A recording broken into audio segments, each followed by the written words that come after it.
All right, we're back with a show match between these two. There's definitely rivalry going on between Batu and Sheikh. Both these guys are very evenly matched. And a little bit of rivalry between these two players, which is always fun to see. Add that little bit of sprinkle of drama over these games. Who doesn't love a little bit of drama, eh? Dude doesn't love it. There's no love lost between these two. So we got Batu versus Sheikh today. Batu playing as Poland, Sheikh playing as Denmark.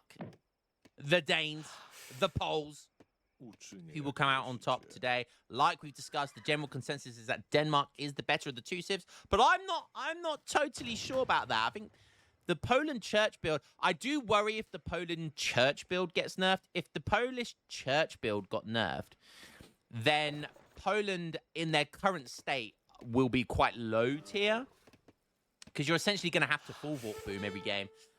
Into one of the age 3 revolts, which is just gonna suck. It's just gonna be slow. It's gonna suck. You're gonna see the same build every single game. I mean, you're seeing the same build every game with the church build, but it's definitely their strongest build. But it does make them competitive. That's the thing. You know, it's not like it's overpowered. It does make them competitive. Whilst Denmark, on the other hand, we've seen the power of these guys. With their shenanigans with the customs house shipments converting into the later age equivalency. So 300 coin, if you time it with the age up, you can instantly get 700 coin upon aging up. So we've seen the shenanigans with that. Denmark are honestly a very vanilla civ. They're very, very vanilla civ. It's cool, but they're very vanilla. Nowhere near as exciting as Poland. Poland are just such a fun civ. Honestly, Poland is so fun. They've done such a good job with Poland. Such a good job with Poland. I do think we'll have customs house nerfs. I do reckon they'll nerf the customs house, because I think the customs house definitely needs to be nerfed. Like, some of the techs you get from it do need to be nerfed. Like, the scouting you can do with it, because seeing the shipment, like, being able to see what shipment your opponent sends, that should be way more expensive than it is. Way more expensive. Like, that should actually be quite an expensive tech, actually. Okay. What do we have in the deck? Got some water cards. Sheikh is partial to these whaling crews. Sheikh really likes the whaling ships, which I do as well. I think they're really, really cool. He's got both of them in his deck. He's got the H3 one for the 2. That's actually a really good card. Like, the way I can see this being a really good card, okay? So Nantucket Sleigh Ride. Like, if your opponent is going to the water and you do a fast fortress build, instantly send this. Okay, it is expensive if you're doing a really fast fortress, but 400 coin, get that rather than a frigate, for example. That has 2 whaling boats, each with 4 harpooners, okay? So you get 8 really tough musketeer units, okay? They're almost like a mercenary musketeer, okay? And then you've got the 2... So you use them to drop them off to siege the dock down of your opponent, and then you use the whaling boats to kill all the boats and stuff like that.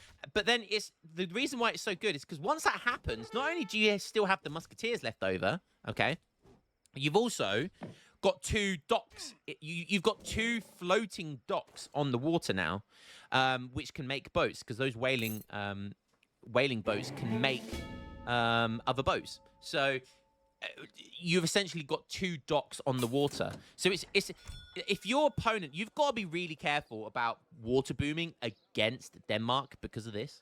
I'm being deadly serious. Yeah, so anyways, that's really good. Nantucket is really, really good. The age 1, not so good, but, you know, still good. But he does have some other good shipments in there as well. So you can see there, Sheikh's aged up with 400 wood. He hasn't gone for a starting TP, so it hasn't timed the customs house card. So obviously going for something slightly different here. You can see going for 5 villagers. Whilst Batu, on the other hand, looks like he's going for Old Faithful. Church card, building the church there. This is what his deck looks like. Packed out in H2, though. But doesn't look like he's playing H2. Where's that outpost gone? Has he got an outpost? Yes, it is. All the way up there. So Sheikh's going to see that. Okay. Plonking it right here. Interesting placement. think behind these trees would have been good because it kind of acts as a natural barrier here if you wanted to siege it down. But he's not gonna be able to siege it down anyway. He doesn't have any units yet. Oh, okay. Round church coming up. Nice. Going for steel traps.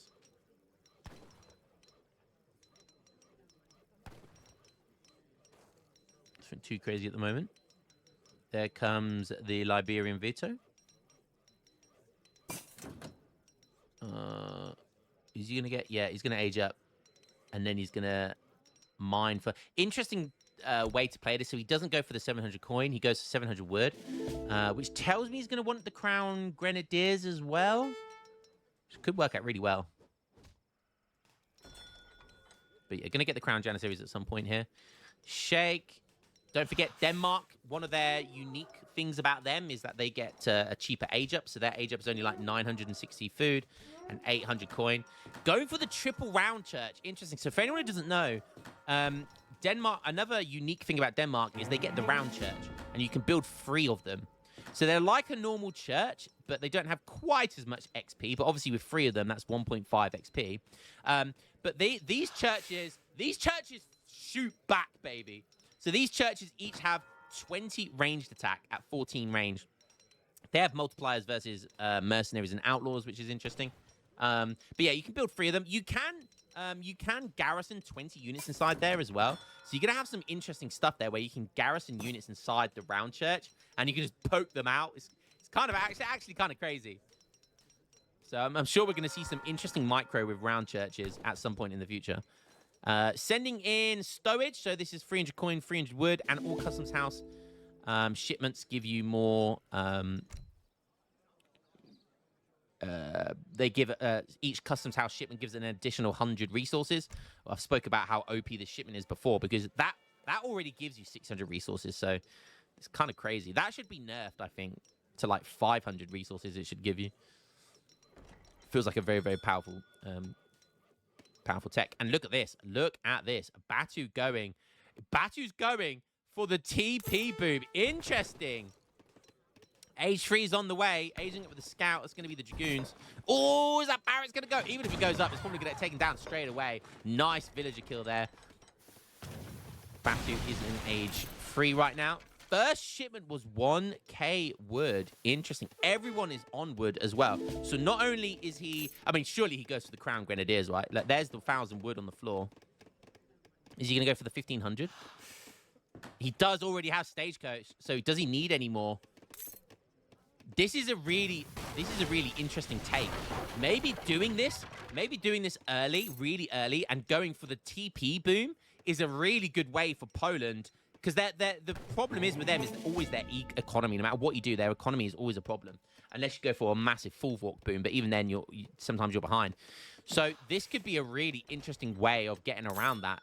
Just instantly going for the 1,000 wood, going for the TP boom, and getting the Crown Grenadiers behind it all. That's really interesting. That is definitely interesting. I like that. I like that. Shaker's up in score, but... Gonna have to do something about those. Doesn't want those 4 TPs to last. The round churches, I think, have some unique techs in them as well. But yeah, they're very, very cool design round church. Very, very cool design unit. Do we have any priests in here? See what they're up to. No priests. Come on, give us a surprise at some point. Come on. Oh, okay, we're being sieged. Under siege. There's got to be like a Princess Peach character in there at some point, like. The devs have got to do that. Okay. Oh, nice flank coming in here with... Oh, is Batu going to be paying attention? Oh, he loses a falconer for free. Shake's bringing some goons back. Where are his army? Oh, his army. He's got musketeers over here. What are you doing? He's sieging all the way over there. The Crown Janitors are going to have to maul the goons. And he's just trying to do that to protect his 2 falconers. He didn't realize the Crown Grenadiers are here to back their boys in blue. Oh, dearie me, what a fight. This guy, he just sent a shipment of 8 coutures as well. Poor Shake, just when it looked like he caught a falconet for free there, it turned around. Oh, God. Okay, sending 8 skirms and making 10 of them. I mean, he takes that. I mean, those musketeers needed to be in that fight. They could have just body blocked. I mean, he still would have lost, but could have done a lot more damage. Batu might have actually decided not to push if he saw those mouse. No Minutemen either. No Snap Hammers.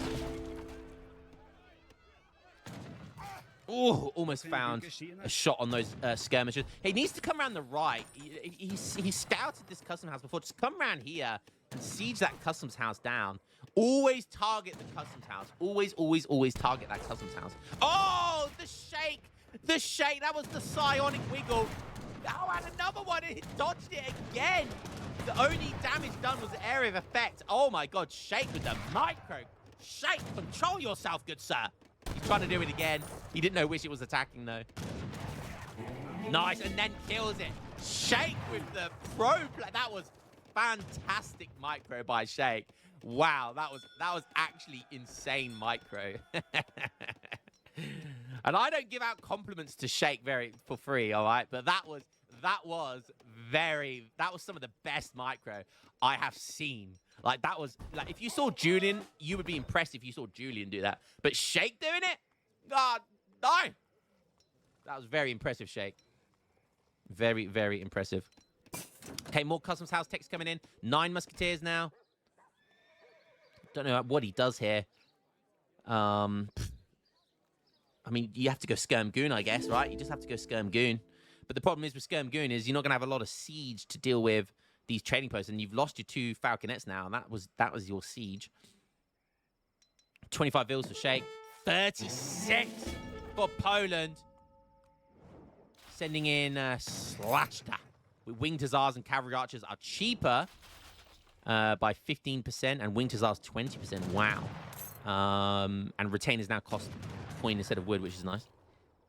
But you're not going to be making Retainers, are you? You're only going to be making Winged Hussars, let's be real.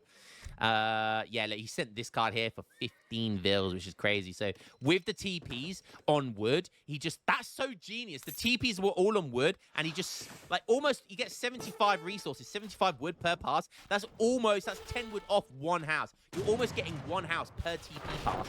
And then he maxed out his houses to max out the 15 villager shipment. Absolutely genius stuff here. This is really impressive build order by Batu. I love it. Really, really impressive stuff here by Batu.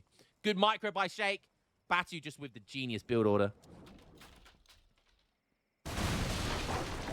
Shake could go for the whaling crew because, I mean, having 8 harpooners is really good actually here. That would give you really strong musketeers. They got really good siege as well, and then obviously it gives you the ability to boom doing that as well. So even if you're not defending the water, like just sending 2 whaling ships is good. It's good. Just think of it at the very least as a mercenary shipment for musketeers, you know, and then you can boat boom behind it. Really, really nice. He is going for Snap Lock to increase the range of his Dragoons. Also increases the range of his Skirmishers. You can see here. 22 range veteran skirms. God damn, these are going to be a problem, man. 22 range skirms are going to be a problem. I'm telling you now. That is going to be such an unfair advantage versus other skirm goon civilizations.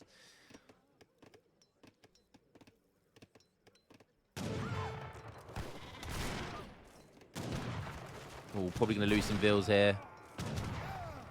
Oh, that one escapes on 5 HP. Yeah. And that one survives as well on 60 nice HP. Good defending there. All the Crown Grenadiers finally gone down 29 vils, but he is still quite a way behind. He has managed to take 2 TPs for himself, which is a nice start. He does have some good mass of Musketeers and Skirmishers here. Cav combat coming in and a big mass of veteran Cav Archers. Wow, look at that triple stable behind all of this. Cav Archers are cheaper now as well at 85 food and 51 coin thanks to this shipment that we saw him send earlier. Oh, okay. Range Caracol coming in. Some market techs now, which are cheaper but take longer to get here. Cav combat as well.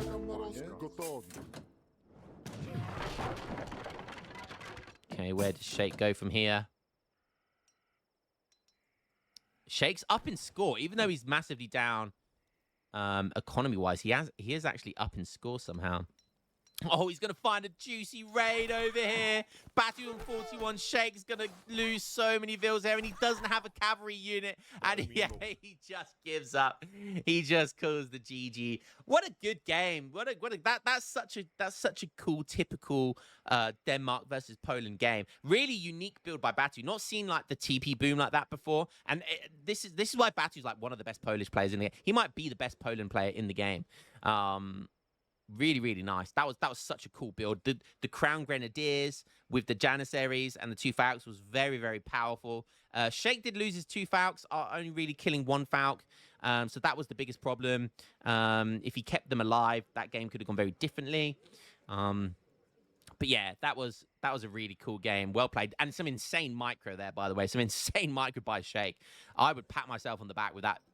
That was the psionic wiggle, and he did it really, really well. Very impressive. Very, very impressive. Villager count. It's all about that big villager. Look at that, 21 to 34. So we got 13 vills from it. Absolutely crazy. The TP boom was just something special this game. Yeah, really, really nice. GG's, well played to both these guys. Both these guys have been playing the DLC a lot on the beta.